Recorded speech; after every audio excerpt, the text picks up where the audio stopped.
Buenas tardes. Primero quiero agradecer al doctor Carlos Vinicio Caballero por la invitación de Reumocaribe a asistir a este curso de gran importancia nacional. Hoy traemos el tema COVID en niños, pero especialmente una manifestación reumatológica que es el síndrome inflamatorio multisistémico en niños y adolescentes, temporalmente relacionado al COVID, MIX y PIMS por sus siglas en inglés.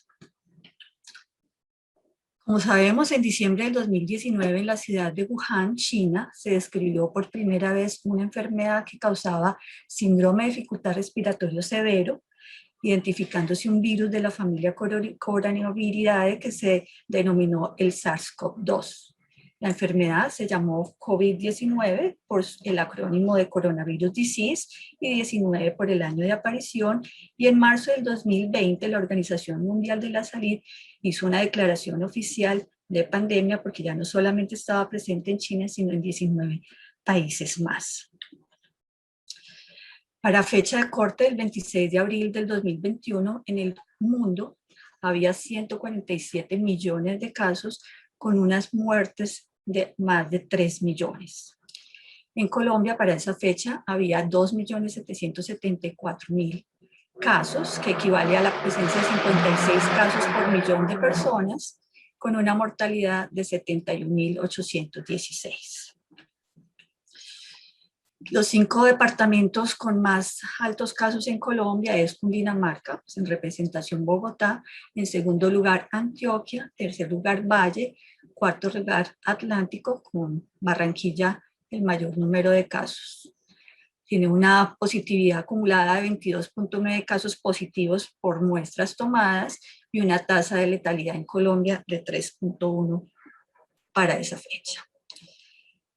Estos son todos los casos acumulados en Colombia desde el inicio de la pandemia, donde el 9.9% de los casos eran menores de 19 años. Esto cambia un poquito con el tiempo. Al inicio de la pandemia, por ejemplo, en Estados Unidos solamente se reportaba que el 1.7% de los casos eran pediátricos, pero probablemente pues, los reportes iniciales no eran suficientemente de calidad. Para diciembre del 2020, donde ellos tuvieron uno de sus picos, el 12.4% de los casos eran pediátricos. En América Latina, para mayo del 2020, el 4.2% de los casos eran niños, y de países latinoamericanos, Chile, para esa misma fecha era el 5.7%, y para marzo del 2021, el 10%. El último dato para la semana del 24 de abril, el 7.7% de los casos colombianos eran menores de 18 años de edad. Hay 211.684 casos acumulados, la mayoría de los casos recuperados. Han habido 5.625 niños hospitalizados, que equivale al 2.8%, y 884 niños en unidad de cuidados intensivos, que equivale al 0.43%. Esta es la distribución de casos. Lo azul son los adultos, lo café son los niños. Como ustedes pueden ver, la proporción entre adultos y niños se ha mantenido a través de toda la pandemia. Se eleva un poco el número de casos totales de niños en comparación pues, con el número de elevación de casos de adultos en los picos que se han presentado. Estas gráficas que le voy a mostrar son sacados del Instituto Nacional de Salud, que tiene un reporte de casos abiertos, pero la estadística es hecha por el doctor Pablo Vázquez, que es un pediatra intensivista bogotano, que en su Twitter todas las semanas nos da el informe de pediatría. Esta es una gráfica que muestra que el 12% de los niños son asintomáticos, el 88% son sintomáticos y presentan en el momento de la notificación en promedio 3.9 días de síntomas cuando son reportados.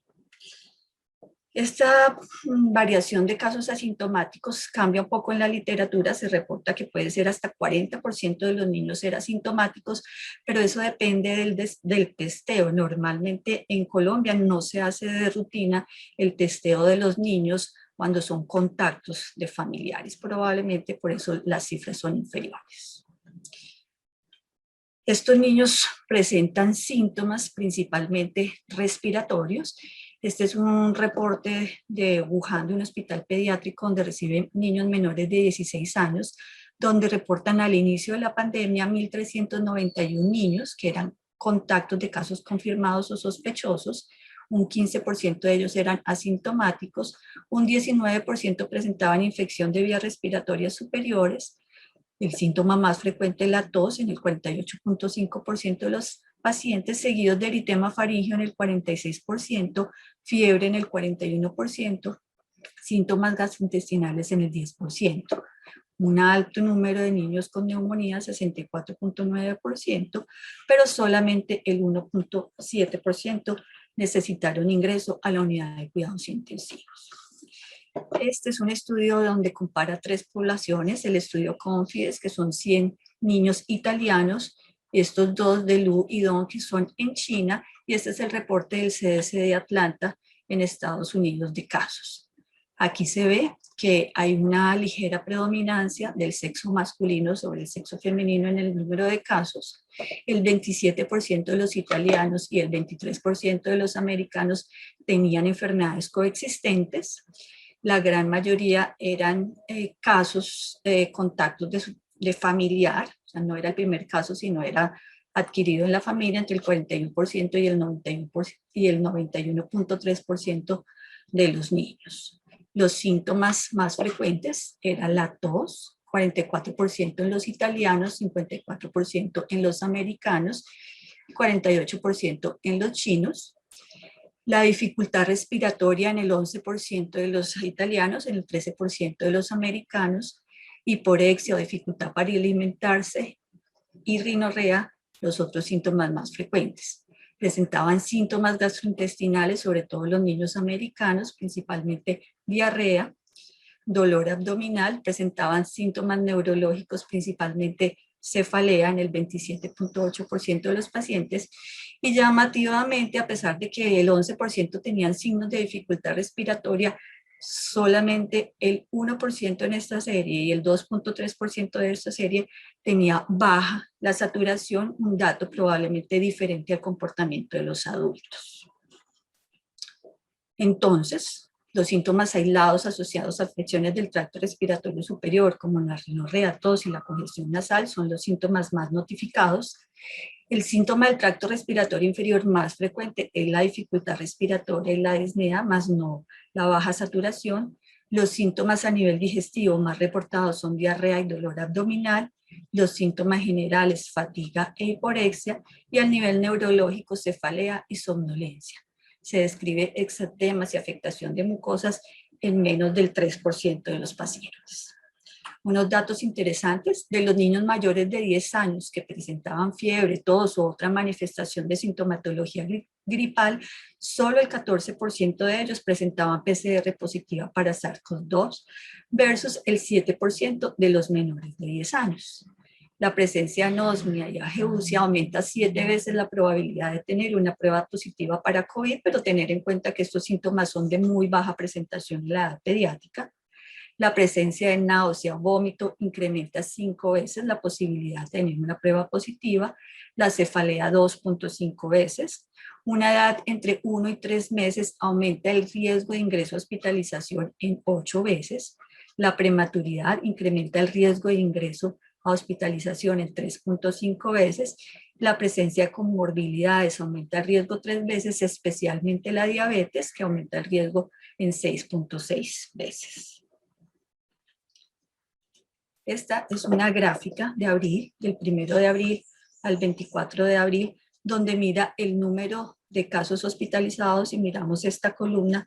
Hubo 282 niños hospitalizados en sala general en el mes de abril. Hubo 28 niños hospitalizados en cuidados intensivos, pero solamente hubo 3 fallecimientos en este mes. Ellos diferencian fallecidos que son atribuidos al COVID y fallecidos no atribuidos al COVID, que en la tasa acumulada es mayor el número de no atribuidos, aunque en este mes de abril no hubo ningún caso. En total ha habido 348 niños fallecidos, que equivale al 0.2% atribuidos al COVID, solamente 137 en toda la pandemia. Y estos datos, poniéndolos en contexto, si comparamos con la mortalidad entre 0 y 14 años, en el 2019 hubo 10.802 casos, comparado con 7.700 la mortalidad hasta octubre del 2020. Entonces, incluso bajó la mortalidad. Las muertes por neumonía, que era 387 casos en el 2019, que equivalía a un 3.6%, en el 2020 bajaron significativamente a 164 casos, que equivale al 2.6%, y las muertes atribuidas al COVID, que solamente fueron en este periodo de tiempo hasta octubre 109, equivalía al 1.4%. Bueno, en abril, cuando ya llevábamos varios meses de pandemia, se empezaron a describir unos casos en pediatría que tenían unas manifestaciones diferentes.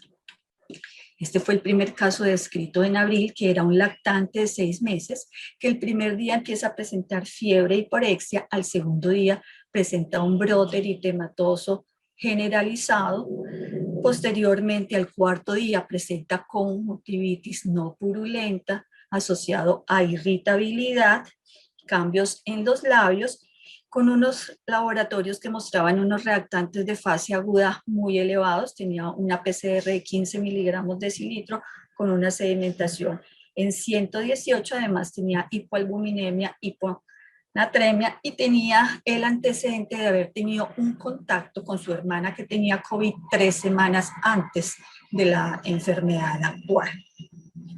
Posteriormente, en un hospital de Londres, al sur de Támesis, reportaron 8 casos de niños que ingresaron a unidad de cuidados intensivos en choque, la gran mayoría de ellos que necesitaron soporte inotrópico todos, y que tenían algunas características clínicas que les podían hacer sugerir una enfermedad de Kawasaki.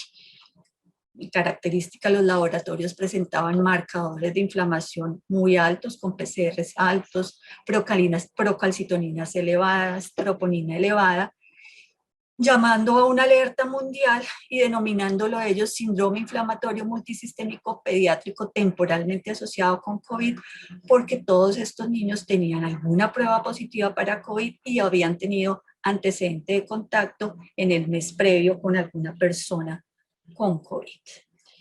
El Colegio de Londres de Pediatría da unos criterios preliminares para este síndrome inflamatorio. Posteriormente la alerta se hace mundial y el CDC de Atlanta da otros criterios que más adelante la Organización Mundial de la Salud vuelve y los enumera, que son los que yo uso en la práctica, que son niños y adolescentes de 0 a 19 años que presentan fiebre mayor o igual a 3 días, elevación marcada de reactantes de fase aguda, sedimentación PCR procalcitonina, y que tenían además 2 de los siguientes hallazgos. 1, brote o conjuntivitis no purulenta o inflamación mucocutánea, que presentaban hipotensión o choque, que presentaban alguna característica de disfunción miocárdica, ya fuera por ecocardiograma, por elevación de troponina o péptido natriurético tipo B, que presentaran evidencia de coagulopatía por TPT prolongado o dímero D elevado, y que presentaran síntomas gastrointestinales agudos, diarrea, vómito, dolor abdominal, en ausencia de otras etiologías que explicaran esta sintomatología, y que tuvieran evidencia de infección por SARS-CoV-2, ya fuera por PCR, antígeno o serología, o tuvieran un probable contacto con pacientes con COVID en las 4 semanas previas a la enfermedad. Los italianos posteriormente reportan 20 casos. Ellos notan que en su país la prevalencia de Kawasaki se aumentó 30 veces en la época de pandemia, y describen estos 20 niños que tenían unas características diferentes, que aunque cumplían los criterios de enfermedad Kawasaki, eran niños mayores a la usual presentación de Kawasaki, y que tenían otros síntomas diferentes como diarrea, vómito y dolor abdominal.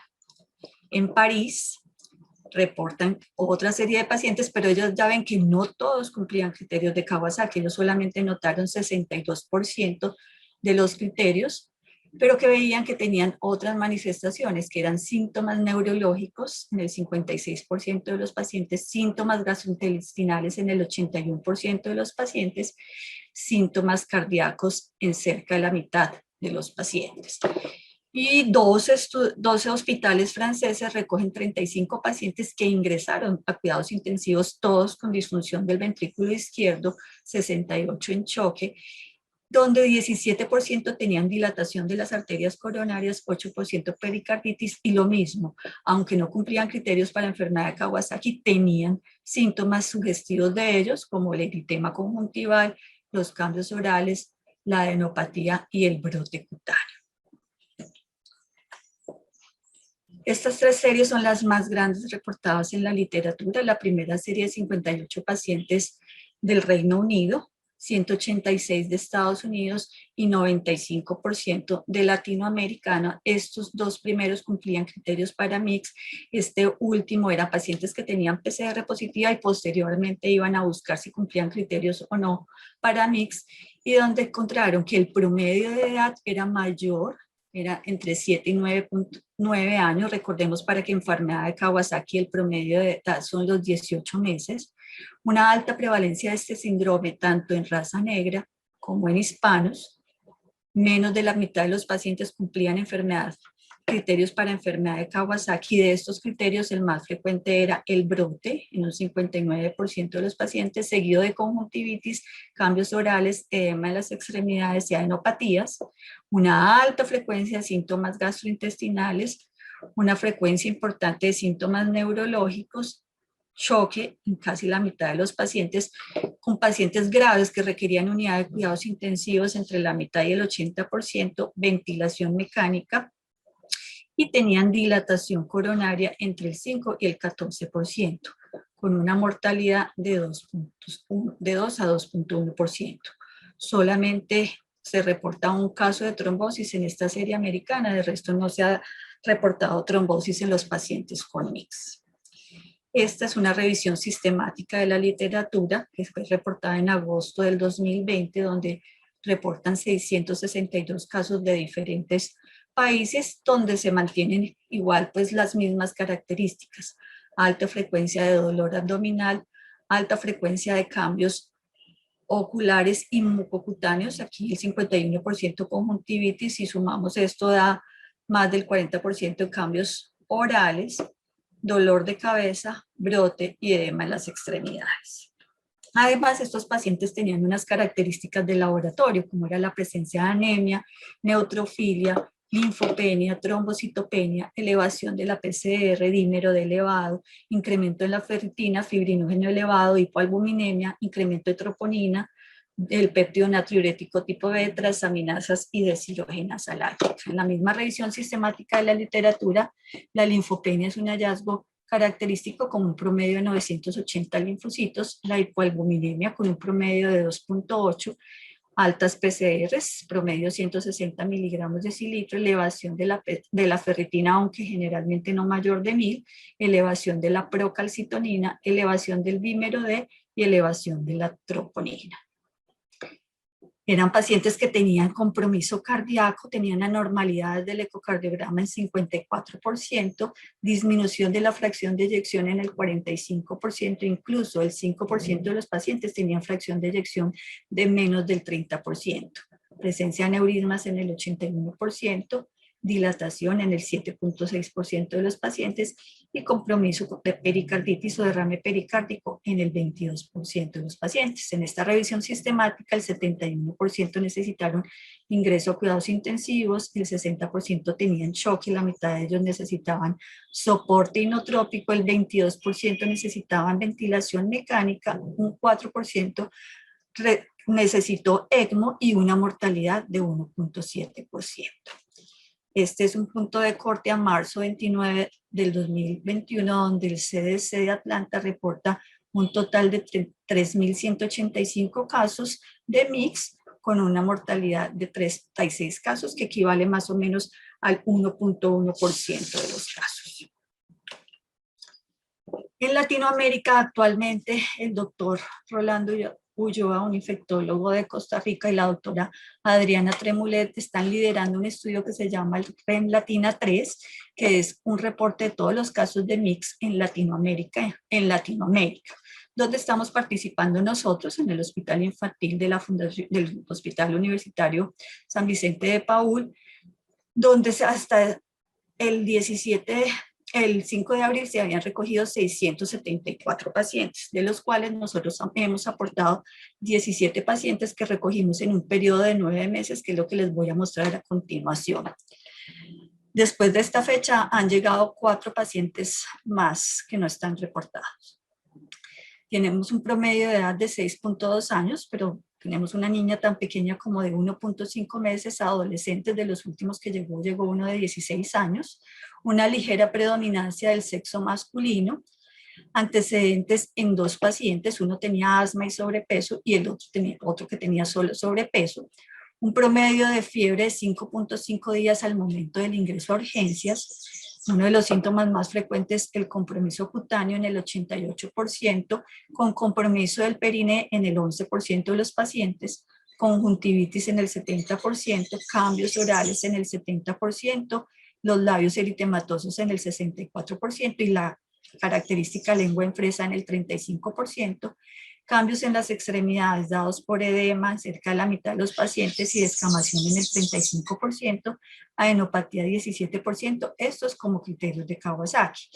Y síntomas gastrointestinales en el 88%, lo más frecuente es que fuera la presencia de dolor, vómito y diarrea, y en segundo lugar dolor y diarrea o dolor y vómito, compromiso del sistema nervioso central en el 52% de los pacientes, la mayoría de ellos con cefalea, un 11% con encefalitis y un 44% con signos meningios. Artralgias se veían en el 58% de los pacientes, dolor cervical que muchas veces se correlacionaba con la presencia de signos meningios, que el dolor lo llevaba a tener rigidez cervical, es un síntoma llamativo. Un paciente presentó insuficiencia renal, un paciente presentó ictericia, un paciente presentó una induración en el sitio de la BCG, uno eritema periorbitario, y 35% de ellas teníamos síntomas respiratorios altos, el 50% síntomas respiratorios, perdón, el 50% respiratorios del tracto inferior. En cuanto a los laboratorios, leucocitosis mayor de 15.000 en el 35% de los niños, linfopenia en el 58%, anemia en el 58%, trombocitopenia en el 41.1% de los pacientes, pero si cogemos como criterio 180.000 plaquetas, tenía bajas el 58.8%, ya que uno esperaría que si es un síndrome hiperinflamatorio tuvieran trombocitosis, elevación de la sedimentación en el 76%, un promedio 61%, elevación de la PCR en el 100% de los pacientes con un promedio de 22, dímero D elevado en todos los pacientes con un promedio de 7.700, ferritina elevada en el 68% con un promedio de 764, solo 2 de nuestros pacientes tenían ferritina mayor de 1.000, elevación de fibrinógeno, y esto muy importante, elevación de la troponina en el 73.3% de los pacientes, con un promedio de 1.416. Algunos presentaban piura estéril, hiponatremia, hipoalbuminemia, elevación de 3 aminasas, y 2 de 11 pacientes presentaron elevación de CPK. El 41% de nuestros niños habían tenido un contacto previo con una persona con COVID en promedio entre 3 y 6 semanas antes de desarrollar los síntomas. Tenían PCR positiva en el 52.9% de los niños. Y esto que es lo característico en esta patología, porque esto no es un COVID agudo, el síndrome inflamatorio multisistémico es una respuesta inmunológica que ocurre después de la infección. Generalmente son niños que fueron asintomáticos y cuando están montando la respuesta inmune es que hacen el síndrome hiperinflamatorio, por eso la alta positividad de IgG contra el SARS-CoV-2. Tenían infección concomitante, el 11% de los pacientes, una infección de vías urinarias. Un paciente tenía serología positiva para Epstein-Barr y citomegalovirus y otro paciente para micoplasma y citomegalovirus, probablemente por activación policlonal. El 58% se usaron antibióticos, pero ninguno de los pacientes se documentó infección bacteriana por hemocultivos. El 76% de los pacientes necesitaron ingreso a unidad de cuidados intensivos e intermedios. El 64% presentaban choque, con la mitad de ellos necesitando inotrópico y un 5.8% necesitaron ventilación mecánica. Se hizo un primer ecocardiograma a los 3.5 días con compromiso coronario en ninguno de los pacientes en ese momento, pero sí un alto porcentaje de derrame pleural y compromiso valvular, especialmente insuficiencia mitral. El 17% de los pacientes tenían una fracción de eyección menor al 55%. Al segundo ecocardiograma, que se hizo en promedio a los 9 días, tenían ectasia coronaria 1 de los pacientes y aneurismas 1 de los pacientes. Bueno, en cuanto al tratamiento, el 82% de los niños recibieron inmunoglobulina intravenosa, el 76% esteroides, bolos el 11%, aspirina el 82%, el 78% en dosis antiagregante. Un 11% de los pacientes tuvieron refractaria a la inmunoglobulina, uno necesitó una segunda dosis y el segundo necesitó bolos de metilprednisolona. En nuestra serie no hemos tenido hasta ahora casos de mortalidad. En cuanto al fenotipo, cumplieron criterios para enfermedad de Kawasaki el 70%, para Kawasaki completo el 58% y para Kawasaki incompleto el 42%. Solamente un paciente cumplió criterios para activación macrofágica y que no tuvieron ni criterios para Kawasaki completo ni incompleto el 23% de los pacientes. Entonces, ¿este síndrome qué es? ¿Es una enfermedad de Kawasaki? ¿Es un síndrome de activación del macrófago? ¿Es un síndrome chocotóxico similar a estreptococo o a estafilococo? ¿Es una tormenta de citoquinas similar a lo que se describe en los adultos? En realidad, pues eso no está definido. Hay quienes piensan que es un síndrome inflamatorio aparte relacionado con el COVID. Yo pienso que es un espectro de la enfermedad de Kawasaki con algunas características atípicas, pero que se comporta muy parecido al choque por Kawasaki. En el estudio de los ingleses, ellos describen 3 fenotipos de esta patología, que son los pacientes que presentan fiebre e inflamación solamente, en el 39%, los pacientes que presentan choque, miocarditis, falla multiorgánica en el 48%, y el menor porcentaje de ellos que presentan criterios de enfermedad de Kawasaki o choque por Kawasaki. Los americanos describen el 40% de los pacientes con enfermedad de Kawasaki y los italianos, todos sus pacientes cumplían criterios para enfermedad de Kawasaki. Recordemos que en nuestra serie el 70% de los pacientes cumplían criterios para esta enfermedad. Si nosotros comparamos los pacientes con mix con los pacientes con choque por Kawasaki, esta es una serie mexicana que pone 19 pacientes de ellos y hacen revisión de la literatura de los reportados choque por Kawasaki. Vemos que son pacientes muy similares. En choque por Kawasaki son mayor edad al Kawasaki común clásico, tienen predominancia del género masculino, tienen una mayor prevalencia de Kawasaki incompleto, tienen una alta frecuencia de síntomas gastrointestinales, de compromiso neurológico, trombocitopenia, elevaciones de PCR mayores a 7, fracción de eyecciones baja. Nosotros pues tuvimos 17% solamente, pero por elevación de troponina, el 60% de nuestros pacientes tenían miocarditis, derrame pericárdico y compromiso valvular. Por eso yo pienso que es un espectro de la misma enfermedad de Kawasaki, teniendo en cuenta que también tiene similitudes en la inmunología. Todas estas enfermedades tienen un disparador infeccioso, que en el caso del mix es el SARS-CoV-2, con Kawasaki se han descrito otros virus, que lleva a una activación inmune en un individuo genéticamente susceptible. Ambas tienen síntomas semejantes a una infección viral, tienen una variación estacional, ha tenido una aparición epidémica. En la enfermedad de Kawasaki se reportó el coronavirus en New Haven, con una prevalencia de Kawasaki cuando hubo esta epidemia mayor, y tiene una baja prevalencia en adultos. Tiene similitudes en los mediadores inflamatorios, hay una frecuencia de marcadores proinflamatorios más elevados, interleuquina 8, interferón, TNF, interleuquina 17, interleuquina 1, y tiene similitudes en el tratamiento. Ambos tratan con inmunoglobulina intravenosa. Y me parece muy importante tenerlo en mente dentro del espectro de Kawasaki, es por el riesgo de compromiso coronario en las dos patologías. En el fenotipo del mix con fiebre e inflamación se ha visto que el 4% hacen compromiso coronario, el mix con fenotipo de Kawasaki, ya sea completo o incompleto, un 14%.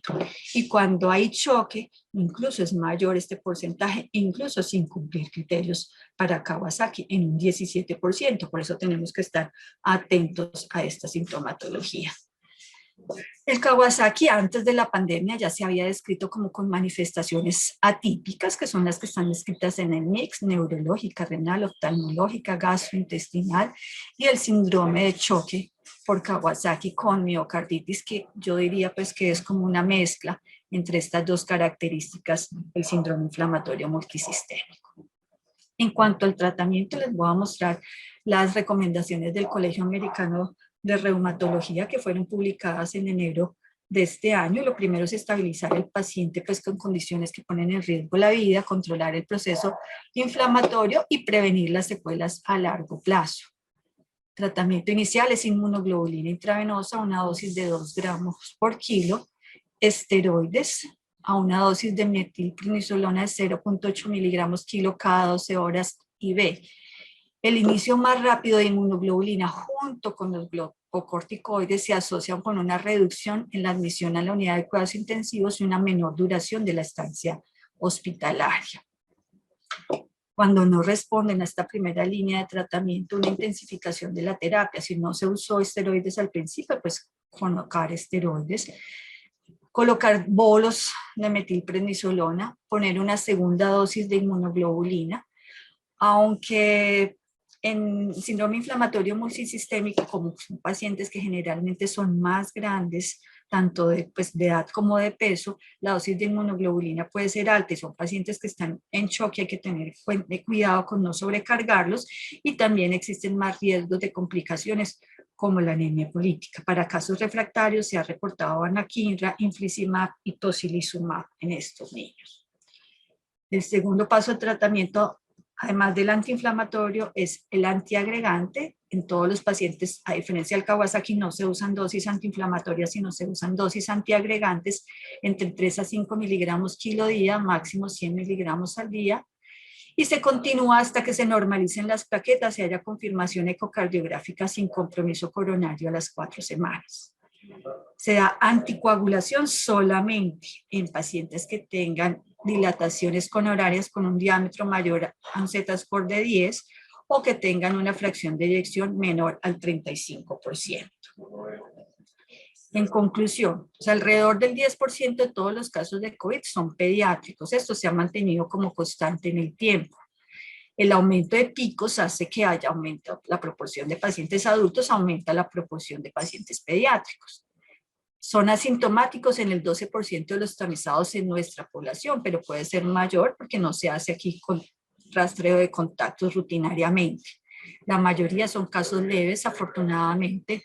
Hospitalización en el 2.8% de los pacientes, unidad de cuidados intensivos solamente en el 0.4% de los pacientes.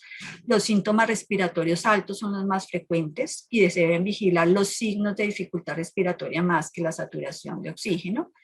Y factores de gravedad los menores de 1 año, especialmente entre el grupo de 1 y 3 meses y los que tengan comorbilidades. Y las conclusiones en cuanto al mix, que todos los niños con fiebre persistente y contacto epidemiológico contra el SARS-CoV-2 deben ponerse bajo investigación si no hay un diagnóstico alternativo.